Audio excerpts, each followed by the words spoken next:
Hello, I am Anthony from Bless You Daylight, and this is Idol Slayer. Dun, dun, dun. It's a game I'm very passionate about, which should be self-evident once you know this simple fact. I have already spent 865 hours trying to complete this thing. The worst part, I'm not even finished yet. Don't get me wrong, I'm pretty far along now. I have 574 of the 641 achievements on Steam. So unless they drop another update, which has happened twice to me, I should be done with this in the next 100 hours of gameplay. Fingers crossed. Part of me thinks I would already be done now if I had just spent some money on this game, as it is an incremental game with a lot of cash shot boosts. I'm just the type of guy though who has a lot more time than I have money to spend, so I'd rather just play a lot than spend the very little bit of money I do have. Idol Slayer does lend itself to being a great fidget toy-like experience, and what I mean by that is that due to its simplistic gameplay, you can easily watch YouTube videos or just listen to podcasts while playing, and quite a lot of my time is actually spent doing just that. With all this time I've dedicated to Idol Slayer though, I've developed a lot of tricks to maximize my enjoyment and speed up my progress to counteract those pay-to-win aspects of the game. In fact, today I started my playtime with one of my favorite tricks, Ye Olde Rage Pill, the Soul Multiplier trick. This wonderful combo has me waiting until I get a Soul Multiplier from a random box, and then using Rage Mode, an ability that allows you to go absolutely apeshit and gives its own Soul Multiplier, which stacks with the random box Soul Multiplier to give a lot of Slayer points. Normally the Rage Mode has a cooldown of like 10 minutes, but if you pop the Rage Pill, you get it back instantaneously. By doing this, you can chain your Rage Mode until the Soul Multiplier from the random box runs out. There's ways to make the combo even better though, but by adding in the giant necklace, you can cause the giants in the area to spawn more frequently, which drop way more Slayer points on death than regular enemies. There is also a special item you can craft called a Soul Compass, which will give you a small soul boost that will stack with your other soul boosts from Rage Mode and the random box.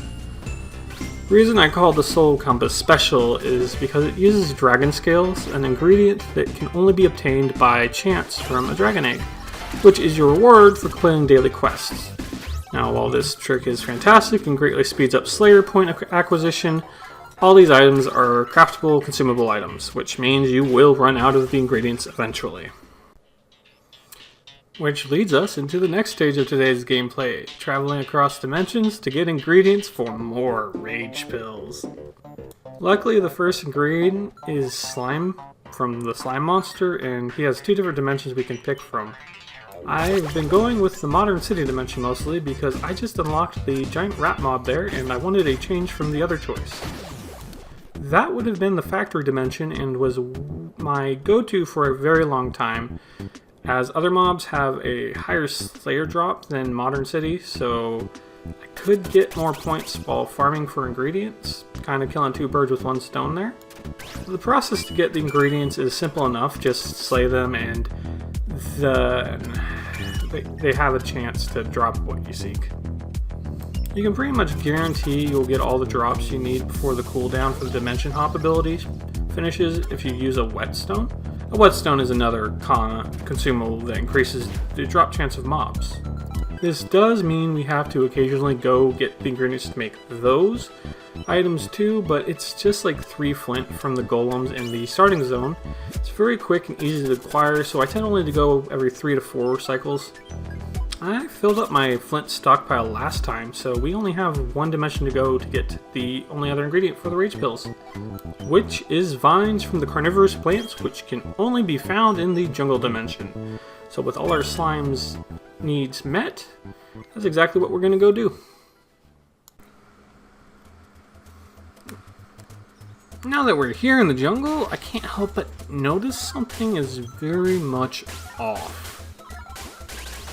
A little bit of background info for you while recording. OBS has a timer showing you how long the recording is, and as I was pausing the recording, because nature was a calling, I noticed it was slightly over 2 hours at this point, which does not add up, as I had only teleported twice, which should have been an hour, as the cooldown is 30 minutes each time. Just to make sure while writing the script, I even double checked how long I was in the Cloud Jam dimension, and that was about 56 minutes, meaning the cooldown for the teleport dimension should have been ready by the 1 hour and 26 minute mark. This unfortunately was not the case, as by the 1 hour and 40 minute mark, I still have 4 minutes till the cooldown is done. So what in the heck is happening? While collecting the vines in the jungle, I noticed something horrifying. The timer. It won't go down while we're in a bonus stage. Why is this so horrifying, you might be asking? Well, let me tell you, my friend, because this game has not one, but 3 bonus games, and they appear quite often. On top of that, they are very necessary to have any chance of collecting a decent amount of coin and Slayer points. This realization actually answers a question I had a while back, as there are dark divinities you can get that turn the bonus stages items off, because while you're playing you actually have to collect those bonus stage items to activate the bonus stage. A nice thing about the Dark Divinities too is that once you get them, you can toggle them on and off with no real consequences. Normal divinities, you pay a penalty to remove them and readjust.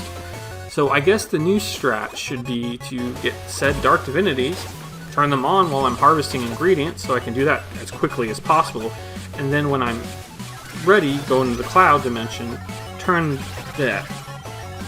them back on for maximum coin and Slayer point acquisition.